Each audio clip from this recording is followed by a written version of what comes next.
We are live and we are so excited to be here with all of you today. So thank you so much for joining us.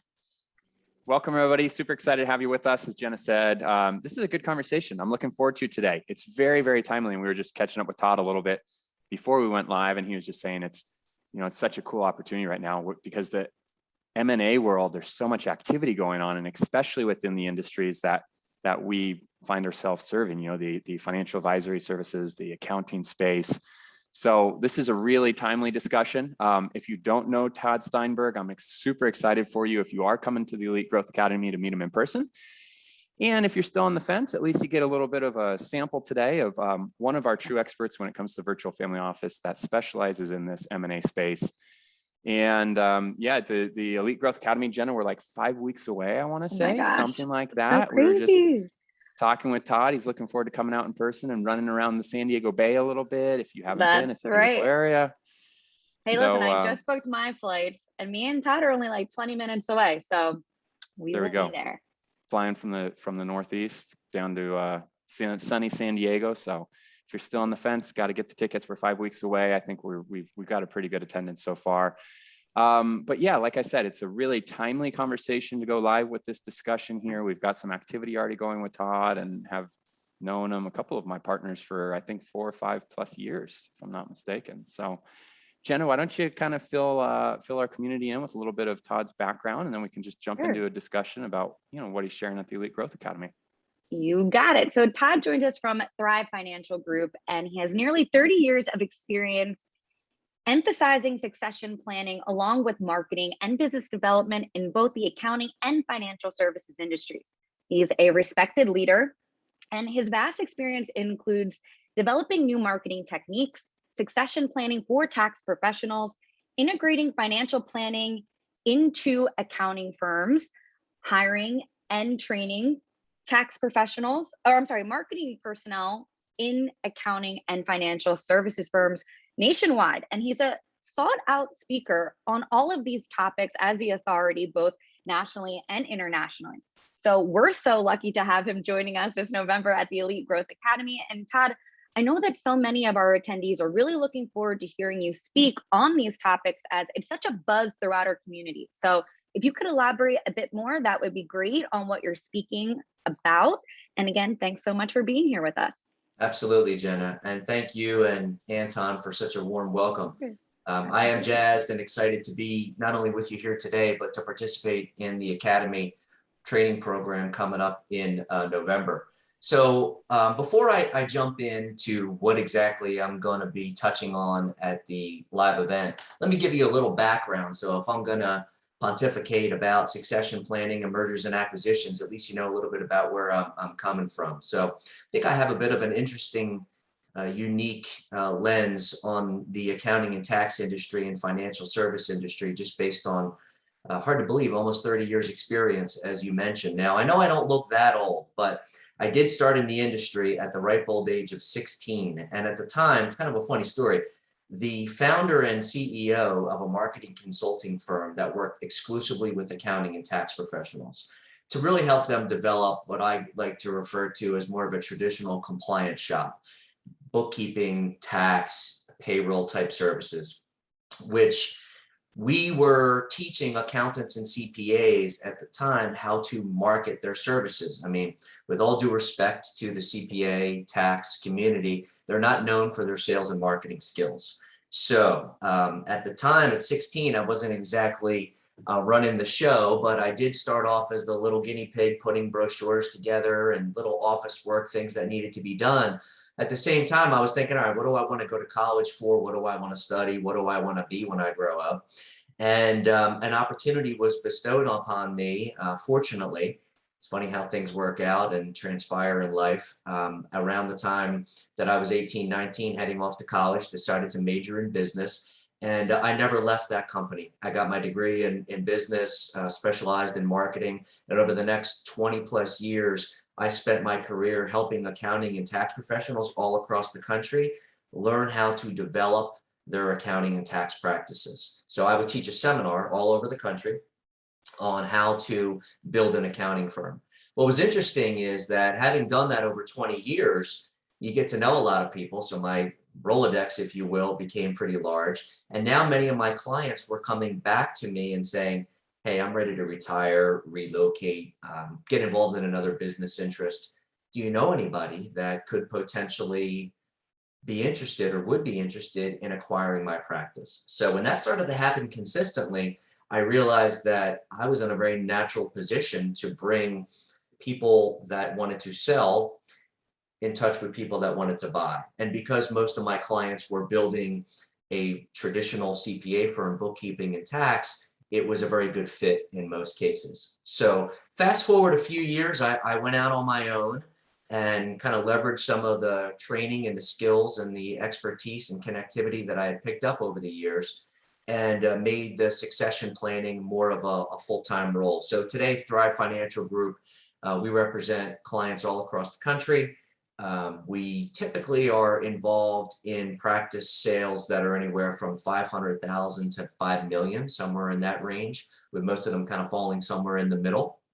And it's interesting from a timing perspective, as the two of you touched on, that you are seeing a lot of M&A activity out there. And the parallel into the financial service industry is really what makes it unique, for a couple of reasons. Number one, as we all know, baby boomers are getting closer to retirement. So they're producing more retirement aged sellers and partners into the marketplace. Secondly, as I know we talk about in the conferences and in your training, there is this paradigm shift that's happening in the accounting and tax industry, where many tax professionals, CPAs, enrolled agents are being forced, based on trends in the industry and the fact that their competitors are now integrating wealth management, business advisory, becoming that one-stop shop. People throw that term around a lot, but it's true. When you can be the quarterback for all things financial, as the CPA, in most cases, they are the trusted advisor or most relevant advisor to their clients. So if you're of a retirement age and you're 65 or 70 years old, chances are you're probably thinking, I don't really want to do that at this point in my life. I don't want to learn. I don't want to redo everything I've done over the last 25, 30 years. Maybe it's time for me to exit stage left, or at least begin transitioning out of the firm, as opposed to the accountant who's thinking, okay, I really do need to learn how to reinvent myself to become more relevant to my trusted clients. So that combination has put a lot more M&A opportunities into the marketplace. And since I've been doing this, selling accounting firms for 20 plus years now, it's always been a seller's market, meaning there are more buyers out there than there are sellers. And just like any other situation where supply is going to be outweighed by demand, even though there are more listings over the last few years than historically there have been, it still is at least 9 or 10 buyers out there for every firm that's available for sale. And one final point, and then I'll turn it back to you guys to see if you have any questions or comments, is that many of the buyers that are coming to me looking at acquiring an accounting and tax practice are actually financial advisors these days. And for reasons that make a lot of sense, right? I mean, the multiples on accounting and tax practices are less than financial services practices, number one. So if you're already offering that service and now you're acquiring a tax practice that maybe financial planning, wealth management advisory hasn't been tapped into yet, you're sitting on a tremendous opportunity to get involved and now offer those clients a better overall advice package. And then you also have at the same time folks that are bringing in CPAs to help run the tax and accounting division of wealth management organizations, RIAs, all types of different advisors out there are looking at this as an opportunity to really become more of a family office environment for their clients, which, as I know, is a lot about what ERT talks about in their training. So I do think that this M&A stuff fits in very well to where the industry's headed, and might have some opportunities. As Anton, you and I have talked recently about a few listings that I have popping up, and whether it's people looking to sell or looking to buy, hopefully I can provide some value to some of those members of your group. Yeah, I love it. I mean, that's such a good summary. And it's obviously like Jen and I are just sitting here going, yeah, Yeah, yep, talk about opportunity. So a couple of things you touched on. At the Elite Growth Academy, we'll have a mixed audience, right? We've got financial advisors / insurance agents, and then we've got the accounting professionals, CPAs, EAs, a couple tax attorneys. So I'm curious, with all of the activity you've seen and the idea that more financial advisors have started purchasing accounting practices, are you seeing partnerships where it's a financial advisor and an accountant or CPA going in and purchasing firms? That's a great question. And I had not seen it up until a few years ago.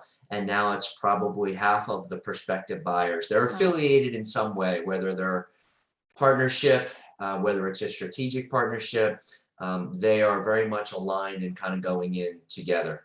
And in most cases, it's not the CPA who's also the financial advisor. It's usually two different groups in some type of strategic partnership or relationship that both bring a level of expertise to the table. Yeah.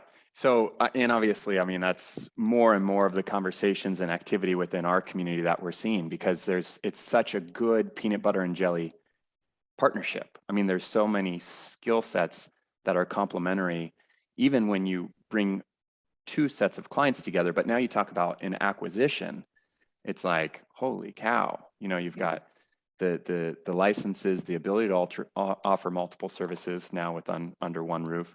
You've got the financial means, you've got the trust that's built in. So it's a really, I think, exciting opportunity. And then you talked about the multiples of accounting firms, and there's probably a couple of people watching the live stream that haven't really looked into this space much. And so let's just kind of talk about that for a second, because when I started understanding what accountants were actually selling their firms for, it was like, what is that accurate? So an example would be, well, I'll just kind of turn it over. What are you seeing typically in terms of the multiple that an accounting practice is selling for? Yeah, so that's a good question. As a general rule of thumb, there's a range from 1 times revenue to 1.5 times revenue, with most of them falling right in the middle at about 1.25. Okay, and that is based on, let's break it down a little bit. 1.25 is nice, but is that with 10% down or 100% cash at close? What I'm seeing is that most deals are in the range of 80% down, some combination of equity injection from the buyer and third-party financing, and then a 20% seller promissory note, because similar to a financial services acquisition, you're talking about acquiring goodwill, right, is the primary asset. So there's in most cases a retention clause that goes back 1 year, and any adjustment that would need to be made downward for attrition that happens after we begin the transition process post-close, there'd be an adjustment to that promissory note at the end of the first year. So there are many factors that go into that valuation, and I'm going to touch on that briefly here, but I really will dive in, of course, during the academy. It's one of the main components of my presentation, which is going to be titled Succession Planning, Keys to Selling Your Firm. It'll give those in attendance a real good feel for what's going on in terms of how we value practices, what type of due diligence is going to be done, what are the normal ways that we introduce this transaction in the transition phase to make it look to be more of a merger than an acquisition. So we're going to really dive in pretty deep during my presentation. But when you look at those multiples, 1 to 1.5, it's a pretty big range. Profitability, of course, client mix, what type of transition assistance the seller is going to provide, and just like in real estate, location. A practice in beautiful downtown San Diego is going to sell for more than one would in Podunk, Iowa. So you take all those things in consideration, and we provide a value, and most of them are going pretty much close to asking price, at least in today's marketplace. I would also just add this to kind of piggyback on a point you made, Anton, about the synergy between the accountant and a financial advisor. If a tax professional / financial advisor are working together to acquire a practice, it puts them in an advantageous position to look really strong to the seller, because of course, not only do they bring the tax expertise to the table, but if now there's this whole other level and access to additional services under one roof that in turn, as we all know, is going to give the client a better overall advice package, the client wins by having those services integrated. So it really helps position, especially in a competitive buying environment, it really positions that firm as a buyer in a unique spot if all things are equal in terms of offer and personality fit, culture, level of service, to make them look a bit more attractive and stand out. So that's helped a lot of my sellers in the choosing process evaluate who might the right fit be. And a lot of times it is going to the CPA/financial advisor who are working together. That's really interesting. Yeah, that's a really good point. I'm glad you made that. One thing I do want to touch on, you just mentioned a couple minutes ago, only within the last couple of years have I been in a space where we've been merging with certain firms, or we've made a couple acquisitions. But before that, I didn't really understand the role of third-party financing. You know, in my head, I didn't understand that there was a whole kind of niche industry built around financing these types of acquisitions. Maybe you can just kind of touch on that a little bit, because I think that's a piece that makes this much more real for a lot of potential buyers. Yeah, absolutely. I would say that the days of buying an accounting and tax practice for a percentage of collections over 4 or 5 years is gone. I mean, you still hear of stories where that might happen in a fire sale or distressed sale opportunity, but in 99% of the cases, it's going to be a multiple of sales. And the financing will range from, there are conventional sources, but the majority of them are going SBA 7A program. And they will lend up to 100%, depending on, of course, the qualifications of both the buyer and the seller. But in most cases, 80%, as I mentioned earlier, is kind of the rule of thumb. But 10-year amortization, interest rates are low. Most folks want the seller to have a hook in them, if you will, for 10%, 20%, so that they don't get all their money and then don't have a vested interest in the successful transition, which, of course, is more critical to the buyer than the seller. But most CPAs, like financial advisors, care deeply about their clients. And in addition to the economics, it's going to be really about fit and personality and culture. But you know, when you're staring down a barrel of an all-cash deal, that's tough to turn away from if you're a seller. But knowing that there's access to capital from industry-specific lenders that all they do all day, every day. I mean, I have my list of preferred lenders, but there's a lot of good lenders out there that will work with CPAs, tax professionals, and advisors to acquire these practices for, in many cases, little to no money down. Wow. So, and I could talk all day about this because I'm excited about that opportunity. But I want to shift gears slightly and also talk about a different member of the audience that's going to be sitting there, which is, I'm not looking to retire. I've built up a book of business, but now I've got, we'll call it 400 clients, and not all of them are clients that I really want to be focusing on. Is there a way for me to segment my client base and potentially sell a portion of those clients? That's a good question. And interestingly enough, like clockwork, every year I have a few clients that come back to me and say, all right, Todd, it's our annual spring cleaning. And what we do is we kind of bundle up in a nice package and a red bow, and we sell off the bottom 20%. Now, one man's garbage may be another man's gold. I mean, that might be a very strong practice, and they are now just looking to focus. I'm dealing with one right now who I believe is part of your network. They're out in Colorado, and they've decided to make a shift to do more advisory services and kind of move away from compliance. So there's nothing wrong with those tax clients or those accounting clients, but rather there's just a shift in where they want to be spending their time. So those opportunities do happen. And for the accountants that's looking maybe to, whether it's they're ready to make that change and reinvent themselves, so to speak, or maybe they are looking to kind of rid themselves, or maybe that's not the right choice of words. Maybe they are looking to just shift away from certain clients. That opportunity presents itself. But I will touch on, because of course, not everybody's going to want to be in sell mode, but I think it's important for anybody that's in that room to think about how today, regardless of how far out they are from wanting to cash in their chips, how today can I begin to prepare my practice for sale, to really grow the enterprise value and the equity in my business? And that's a whole discussion, but we don't really have time to get into today. But how do we really leverage, delegate, offering other services, future-proofing our firm, adding other ancillary services to create additional revenue streams?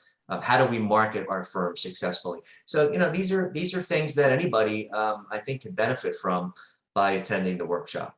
Yeah, love it. That's exciting. I mean, it's such a great topic that's timely, and it also appeals to people in multiple different situations, just depending on where they're at in their career and what they're actually trying to build. Great. Well, good. I know we're trying to keep these relatively short, Jenna. I think this is such a fun conversation, not only for our members, but there's just so much opportunity out there on both sides of the table, buying and selling, and we look forward to continuing to work with you and seeing you out in San Diego in a few weeks. Absolutely. Thank you for the opportunity today, and also to speak to your valued guests. I'm looking forward to participating and hopefully bringing some good value to those that are in attendance. So thanks, and we'll see you in a few weeks. Yep, absolutely. So Jenna, we've got some space still, I think, in person, and obviously lots of space virtually. Yeah. So where are we at? We give people a little bit of direction on where they go from here. Sure, absolutely. So I'm not sure what you're waiting for. If you haven't registered yet, you got to go to www.elitegrowthacademy.com. It's November 4th and 5th. You're going to hear from Todd, a ton of our experts, about adding value. How are you adding value today? Come ready to learn. We're ready to be there. California, here we come. We hope to see you registered. Todd, thank you so much for being here with us today. Really looking forward to San Diego. And Anton, as always, another great conversation with one of our specialists. Loved it. It's a fun time. Great window of opportunity for everyone. Thanks, Todd. Great seeing you. And we hope everybody gets an opportunity to go to elitegrowthacademy.com coming out to San Diego. We'll see you there.